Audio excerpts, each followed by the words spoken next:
Sejam muito bem-vindos ao Doxa e Episteme. Hoje temos mais um episódio do bloco Mundo das Ideias, com o tema: se Deus é todo-poderoso e benevolente, por que o mal existe no mundo? Este é um dos dilemas mais antigos e intrigantes da filosofia: o problema do mal. Neste vídeo, vamos explorar as profundezas deste enigma, analisar as respostas oferecidas por filósofos ao longo dos séculos e discutir se é possível conciliar a existência do mal com a ideia de um Deus bom e onipotente. O problema do mal. O problema do mal é um dos argumentos mais poderosos contra a existência de deuses pessoais. Este argumento foi formulado há muito tempo. Epicuro o apresentou de maneira bastante clara e concisa da seguinte forma: Deus quer prevenir o mal, mas não pode? Então ele não é onipotente. Ele pode, mas não quer? Então ele é malevolente. Ele pode e quer? Então por que o mal existe? Ele não pode nem quer? Então por que o chamamos de Deus? Esta é a base do raciocínio a partir do qual a argumentação ateísta se desenvolve em relação ao chamado problema do mal. Basicamente, o problema reside no fato de que os teístas afirmam que sua divindade possui certos atributos que são logicamente incompatíveis com a realidade em que vivemos, a qual supostamente seria sua criação. Devemos notar que, a princípio, o mal não é incompatível com a existência de um Deus onipotente, onisciente e onipresente. Tal Deus, possuindo livre-arbítrio irrestrito, poderia fazer tudo o que desejasse, inclusive criar um mundo como o nosso, cheio de sofrimento. Não haveria qualquer incompatibilidade entre Deus e o mal se assumíssemos que Deus é uma entidade má e perversa. Na verdade, faria até mais sentido. Contudo, como se insiste que Deus é um ser dotado de bondade perfeita, não vemos como seria possível compatibilizá-la com a realidade em que vivemos. Os atributos divinos, particularmente a onipotência, parecem inconciliáveis com o atributo moral da bondade. Se Deus é todo bondoso e todo poderoso, então, por que não remove os obstáculos desnecessários do caminho de seus amados filhos?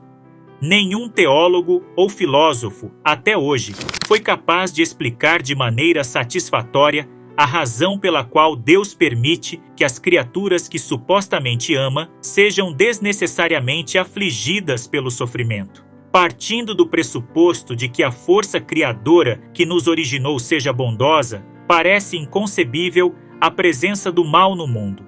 No caso do Deus bíblico, não há qualquer dúvida sobre qual é a fonte do mal, pois Deus afirma na Bíblia: Eu sou o Senhor e não há outro. Eu formo a luz e crio as trevas. Eu faço a paz e crio o mal. Eu sou o Senhor, que faço todas estas coisas. Isaías 45, 6, 7. Entretanto, aqui não pretendemos nos restringir ao Deus bíblico, mas ao conceito geral de uma divindade, enquanto possuidora dos atributos mencionados acima. Foram apresentadas algumas teodiceias para compatibilizar a bondade divina com a presença do mal no mundo. Faremos uma breve análise dos argumentos mais relevantes, com a intenção de demonstrar que todas as tentativas, até agora, falharam. Tudo é bom. Alguns argumentam que o mal não existe, afirmando que aquilo que o ser humano chama de mal é, na verdade, uma interpretação errônea e limitada da realidade. Portanto, se o homem pudesse ver os planos de Deus de maneira mais ampla, perceberia que, na verdade, tudo é bom. De nossa parte, só podemos dizer que essa parece uma postura bastante ingênua, que ignora a realidade evidente que nos mostra exatamente o contrário. De acordo com essa visão, um serial killer de crianças não estaria cometendo uma atrocidade ao torturá-las e matá-las. No entanto, como não podemos entender por que isso seria bom, poderíamos nos limitar a supor que, por exemplo, ele talvez esteja apenas seguindo sua vocação divina. Também podemos fazer algumas perguntas bastante incômodas. Para que existem as prisões, se na verdade os criminosos são apenas filantropos incompreendidos? Se o mal não existe, o que exatamente estaríamos temendo quando alguém tenta nos assaltar? Do que estaríamos nos defendendo quando alguém tenta nos agredir? Do bem? provavelmente também não teríamos sucesso em tentar convencer um pai de família com câncer terminal de que, na realidade, a doença é para seu próprio bem. No entanto, uma coisa é certa: se isso fosse verdade, todas as indústrias de cofres, alarmes, fechaduras e cadeados iriam à falência. Portanto, como se vê, dizer que o mal não existe não é uma solução, mas uma evasiva que leva a um comodismo bastante perigoso. Fechar os olhos não faz o mal deixar de existir. O mal é a ausência do bem.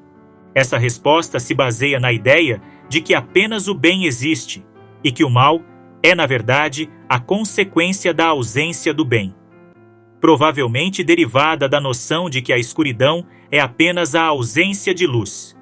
Ao tentar defender que o mal não existe por si mesmo, percebemos que essa ideia é semelhante à apresentada anteriormente. Sem qualquer dificuldade, podemos demonstrar que essa resposta é um jogo de palavras vazio e que, portanto, não resolve nada.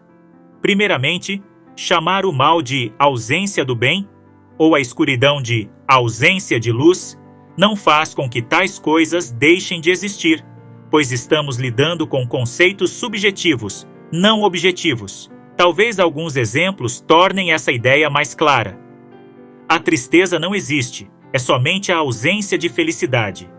O amor não existe, é somente a ausência de ódio. A paz não existe, é somente a ausência de conflitos. O prazer não existe, é somente a ausência de sofrimento. A pobreza não existe, é somente a ausência de riqueza. O albinismo não existe, é somente a ausência de melanina. Isso torna evidente quão facilmente podemos reformular a maneira como as palavras são apresentadas para colocar a existência de uma coisa como subordinada à de outra. Poderíamos também dizer que o bem é a ausência do mal. Essa afirmação é igualmente bem justificada, pois se baseia na mesma lógica, e certamente não temos motivos para julgar que a primeira é mais coerente, senão pela nossa notável simpatia pela bondade. Por fim, não podemos deixar de notar que quando definimos o mal como a ausência do bem, isso nos coloca diante de um grande impasse. Por exemplo, suponhamos 4 ações tipicamente consideradas más. 1. Roubar R$10 de um transeunte. 2. Torturar um animal por prazer. 3. Espancar um amigo até a morte por um motivo fútil. 4. Matar a própria família com um machado. Pelo menos em nossa sociedade, isso tudo é comumente visto como algo negativo. Agora vejamos. Se o mal é apenas a ausência do bem, somos forçados a escolher entre 2 hipóteses. 1. Tecnicamente, uma pessoa que rouba R$10 e outra que destrincha sua família com um machado são más no mesmo grau, pois estão apenas ausentes de bondade. Ou 2. As ações vão ficando progressivamente piores à medida que aumenta a ausência do bem, de modo que temos de admitir que deve haver algum grau de bondade presente no ato de torturar um animal por prazer, grau que estaria ausente no ato número 4. Também temos de admitir que espancar um amigo até a morte não é uma maldade, mas na realidade apenas algo menos bom que roubar R$10. Sem dúvida, ambas as conclusões são detestáveis e absurdas. A construção do caráter. Alguns argumentam que o mal existe para podermos aprimorar nosso caráter. Sem o mal, nunca poderíamos realmente saber o que é o bem, visto que um não existe sem o outro. O mal seria necessário para nos orientar e nos ajudar a evoluir nosso espírito no caminho correto, o caminho do bem. Essa afirmação só é superficialmente coerente, pois é compatível apenas com pessoas normais que experimentaram pequenas doses de sofrimento e tiveram a chance de aprender com isso. Contudo, ela falha em explicar por que bebês morrem com 2 meses. Eles sequer têm um caráter a ser evoluído, nem sabem o que a palavra caráter significa, sem mencionar que nunca terão a chance de crescer para escolher entre o bem e o mal.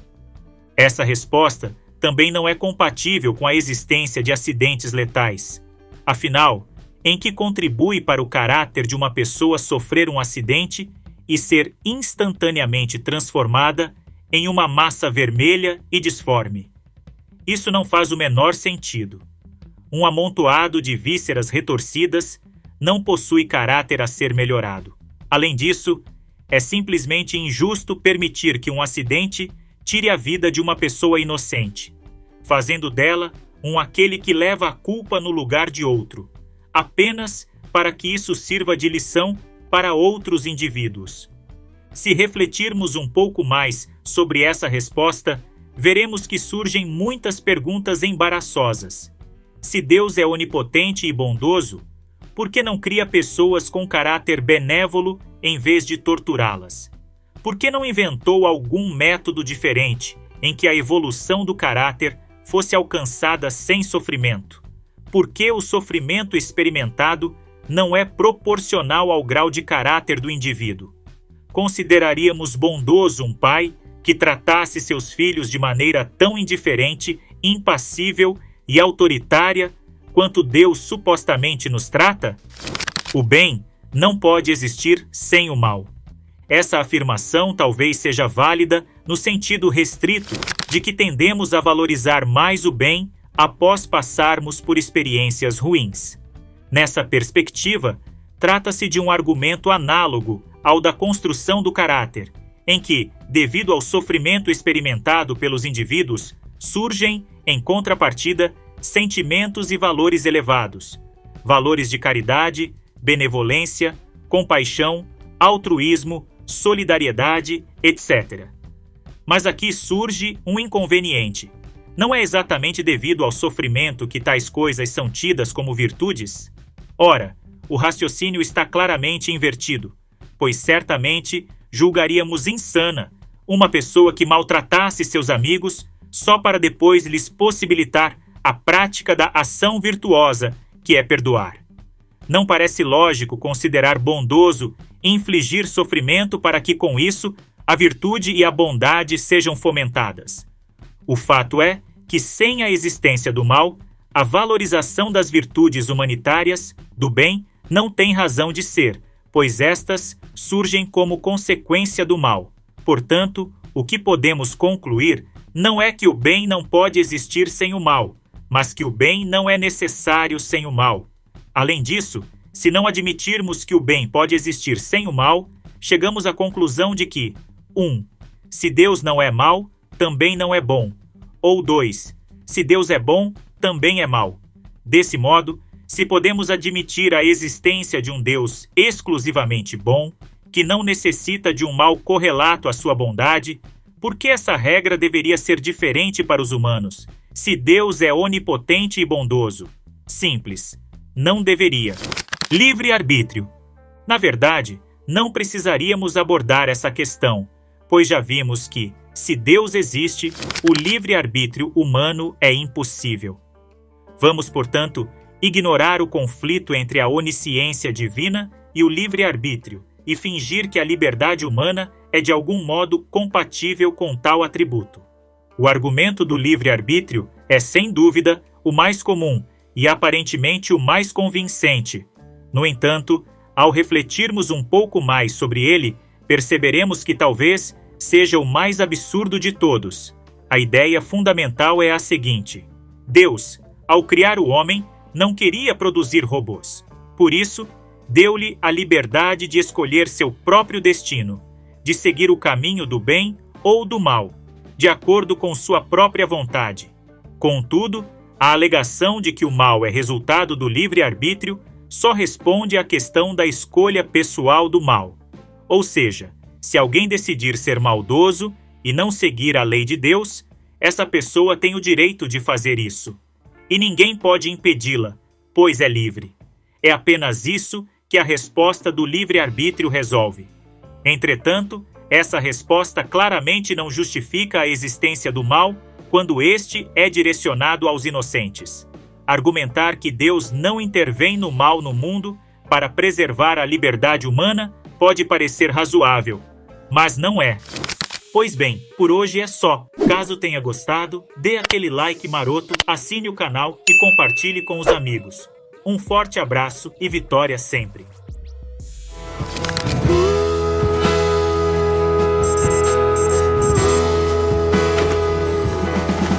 No canal do pensamento, debatendo a existência, a busca do conhecimento é a nossa resistência.